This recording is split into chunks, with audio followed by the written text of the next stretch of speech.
Great Expectations, by Charles Dickens. Chapter 31.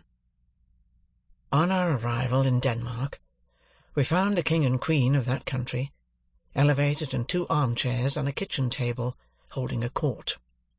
The whole of the Danish nobility were in attendance, consisting of a noble boy in the wash-leather boots of a gigantic ancestor, a venerable peer with a dirty face, who seemed to have risen from the people late in life, and the Danish chivalry, with a comb in its hair, and a pair of white silk legs, and presenting on the whole a feminine appearance.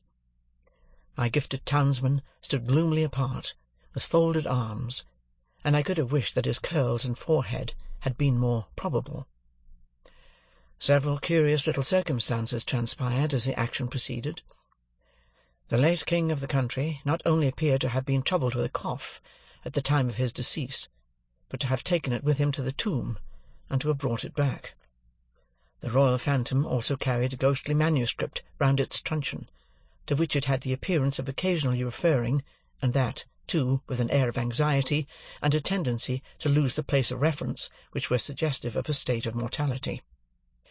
It was this, I conceive, which led to the shades being advised by the gallery to "turn over," a recommendation which it took extremely ill. It was likewise to be noted, of this majestic spirit, that whereas it always appeared with an air of having been out a long time, and walked an immense distance, it perceptibly came from a closely contiguous wall. This occasioned its terrors to be received derisively.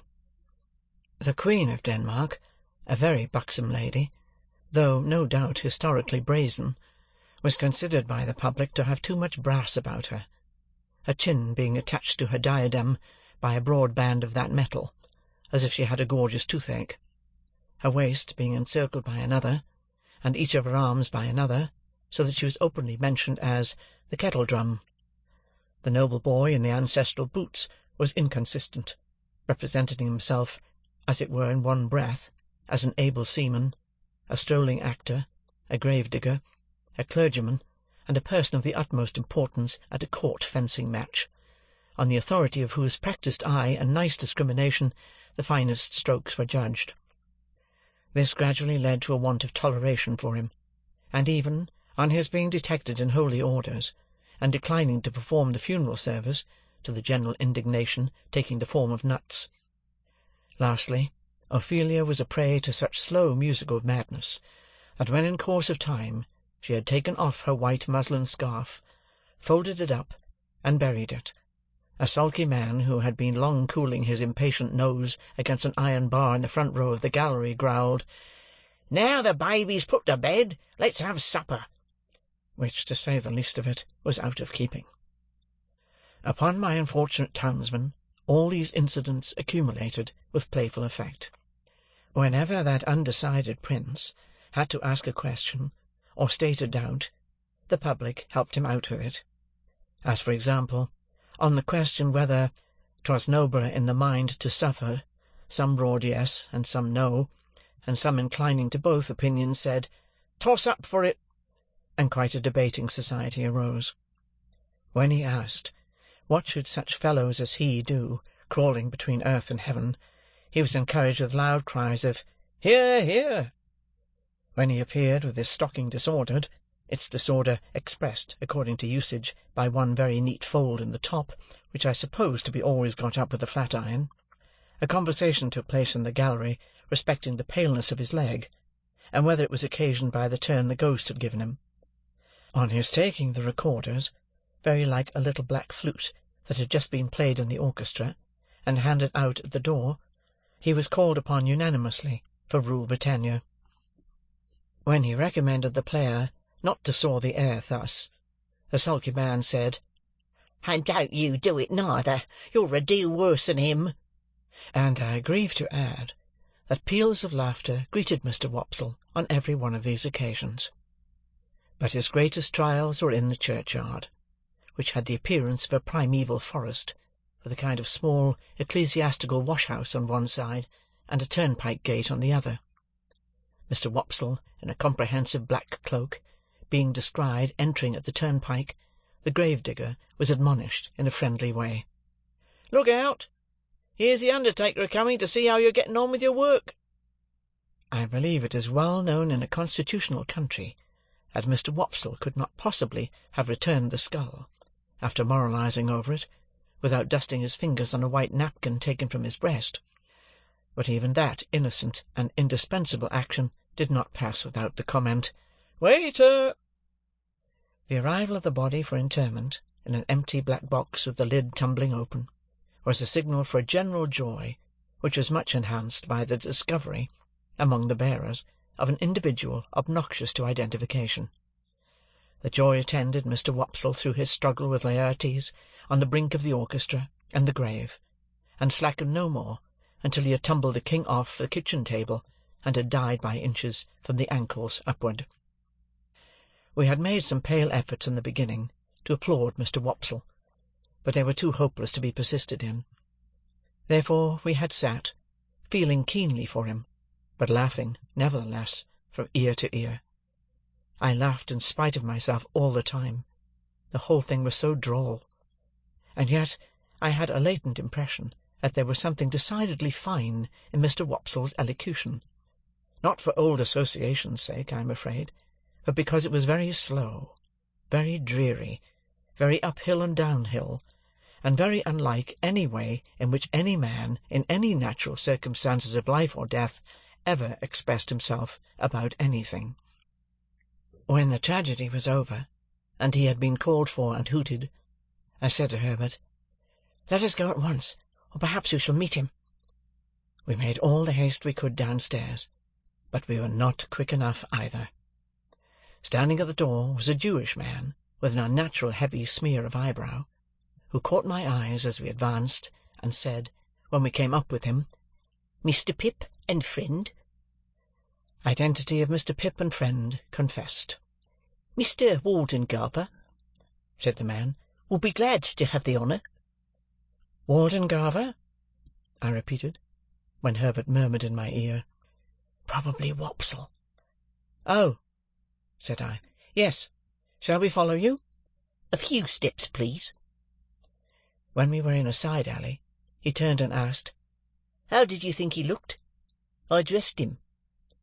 I don't know what he had looked like, except a funeral, with the addition of a large Danish sun or star hanging round his neck by a blue ribbon, that had given him the appearance of being insured in some extraordinary fire office. But I said he had looked very nice. "When he come to the grave," said our conductor, "he showed his cloak beautiful, but, judging from the wing, it looked to me that when he see the ghost in the Queen's apartment, he might have made more of his stockings." I modestly assented, and we all fell through a little dirty swing door into a sort of hot packing-case immediately behind it. Here Mr. Wopsle was divesting himself of his Danish garments, and here there was just room for us to look at him over one another's shoulders, by keeping the packing-case door, or lid, wide open. "Gentlemen," said Mr. Wopsle, "I am proud to see you. I hope, Mr. Pip, you will excuse my sending round. I had the happiness to know you in former times, and the drama has ever had a claim, which has ever been acknowledged, on the noble and the affluent." Meanwhile, Mr. Waldengarver, in a frightful perspiration, was trying to get himself out of his princely sables. "Skin the stockings off, Mr. Waldengarver," said the owner of that property, "or you'll bust 'em. Bust 'em, and you'll bust 35 shillings. Shakespeare never was complimented with a finer pair. Keep quiet in your chair now, and leave 'em to me." With that, he went upon his knees, and began to flay his victim, who, on the first stocking coming off, would certainly have fallen over backward with his chair, but for there being no room to fall anyhow. I had been afraid until then to say a word about the play, but then Mr. Waldengarver looked up at us complacently, and said, "Gentlemen, how did it seem to you to go in front?" Herbert said from behind, at the same time poking me, "Capitally." So I said, "Capitally." "How did you like my reading of the character, gentlemen?" said Mr. Waldengarver, almost, if not quite, with patronage. Herbert said from behind, again poking me, "Massive and concrete." So I said boldly, as if I had originated it, and must beg to insist upon it, "Massive and concrete." "I am glad to have your approbation, gentlemen," said Mr. Waldengarver, with an air of dignity, in spite of his being ground against the wall at the time, and holding on by the seat of the chair. "But I'll tell you one thing, Mr. Waldengarver," said the man who was on his knees, "in which you're out in your reading. Now mind, I don't care who says contrary. I tell you so. You're out in your reading of Hamlet when you get your legs in profile. The last Hamlet, as I dressed, made the same mistake in his reading at rehearsal, till I got him to put a large red wafer on each of his shins, and then at rehearsal, which was the last, I went in front, sir, to the back of the pit, and whenever his reading brought him into profile, I called out, 'I don't see no wafers,' and at night his reading was lovely."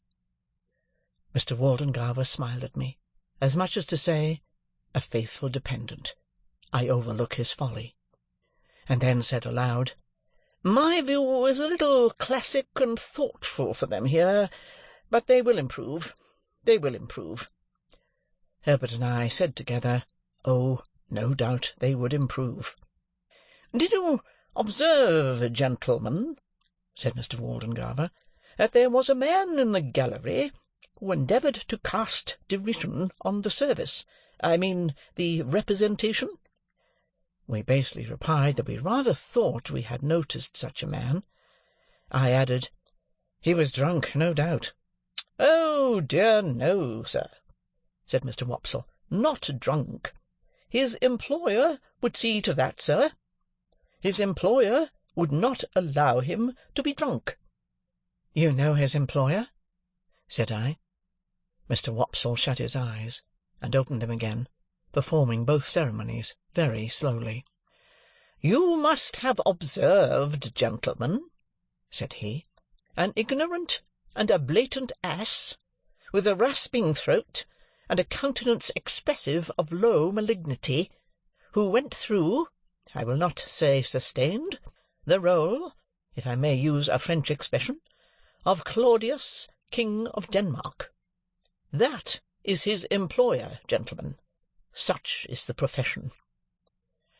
Without distinctly knowing whether I should have been more sorry for Mr. Wopsle if he had been in despair, I was so sorry for him as it was, that I took the opportunity of his turning round to have his braces put on, which jostled us out at the doorway, to ask Herbert what he thought of having him home to supper.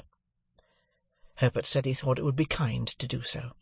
Therefore I invited him, and he went to Barnard's with us, wrapped up to the eyes, and we did our best for him, and he sat until 2 o'clock in the morning, reviewing his success and developing his plans. I forget in detail what they were, but I have a general recollection that he was to begin with reviving the drama, and to end with crushing it, inasmuch as his decease would leave it utterly bereft and without a chance or hope.